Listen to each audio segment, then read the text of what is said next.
Emergency iPhone tip number 1. This is all about keeping you safe using your iPhone in a potential emergency situation. And the first one, what we're going to do is we're going to set up an emergency contact, and we're going to name this contact the babysitter.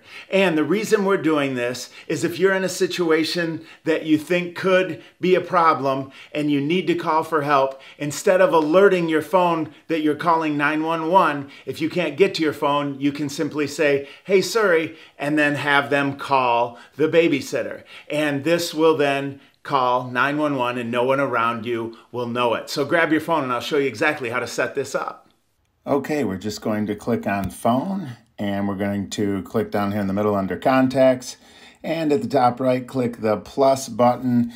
And we're just going to call this the babysitter. Pretty simple. And then for add phone number for here, you can put 911. I'm going to put 411 because as I record these videos and say things like this, I don't want it accidentally calling the police. So put in 911 and click done.